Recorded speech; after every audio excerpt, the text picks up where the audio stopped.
বলতেছি ইয়া রাসূলুল্লাহ, খোদার জাতের কসম, যতটুকু রান্না করেছিলাম এখনো ততটুকু আছে। পড়েন সুবহানাল্লাহ। হযরত জাবের রাদিয়াল্লাহু তাআলা আনহু নবীজির সাহাবী, খন্দকের যুদ্ধের সময় চারিদিকে পরীক্ষা খনন করতেছিলেন, সব দিকে পরীক্ষা। যখন খনন করতেছে 3 দিন আমার নবীজি সাহাবায়ে একরামদের সাথে, আমার নবীজি কিছু খায় না, সাহাবায়ে একরামও কিছু খায় না, কারণ কিছু নাই খাওয়ার মতো। আমার নবীজি সাল্লাল্লাহু আলাইহি ওয়াসাল্লাম একেবারে ক্ষুধার জ্বালায় পেটে পাথর বেঁধেছে, পাথর। সাহাবী জাবেরের ঘর এর একটু পাশে। জাবের দূর থেকে দেখলেন, মনে মনে চিন্তা করতেছে, এই জাবের নিজের নিজে বলতেছে, নবীজি তোমার এলাকায় এসেছে, যদি এভাবে যদি না খেয়ে চলে যায় এটা তো মেনে নেওয়া যায় না। এবার জাবের আমার নবীজির কাছে আসলেন, ইয়া রাসূলুল্লাহ, আমাকে একটু ছুটি দেওয়া যাবে, আমি একটু ঘরে যাব।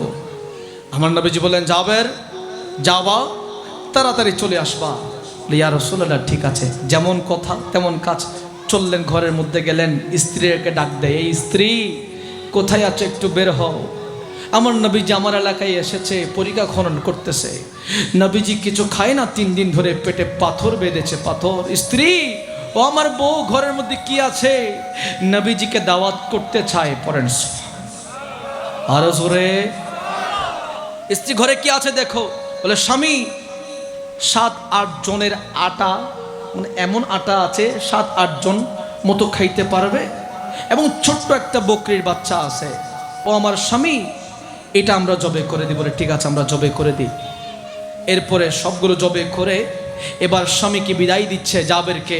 বলে, স্বামী আপনি রাসূলকে দাওয়াত দেবেন এবং বলবেন সাথে আরো 6-7 জন নিয়ে আসার জন্য।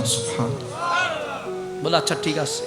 এবার আসলেন জাবের, ডাক দিয়ে, ইয়া রাসূলুল্লাহ, ইয়া হাবিবাল্লাহ, আপনার কদমে আমার জান কুরবান।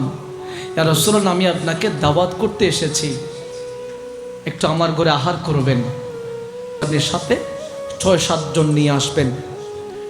তখন আমার নবীজি বলছে, জাবের, আমার এখানে 3000 সাহাবী, আমি কারে রেখে কারে নিয়ে যাব? তুমি যাও, আমি আমার 3000 সাহাবী নিয়ে আসতেছি। আরো জোরে বলেন না সুবহানাল্লাহ। আহা, বলেছেন নবীজি, কবুল করে নিয়েছেন কে? সাহাবী জাবের তো মনে মনে চিন্তা করতে লাগলেন, ঘরে খাবার আছে কয়জনের? কথা কয় না, কয়জনের? 6 থেকে 7 জন, 8 জনের খাবার, আমার নবীজি সহ 8 জনের খাবার আছে। কি করবে কি করবে? ঘরে আসলেন, স্ত্রী রে মহাবিপদ। বলে, কি হয়েছে?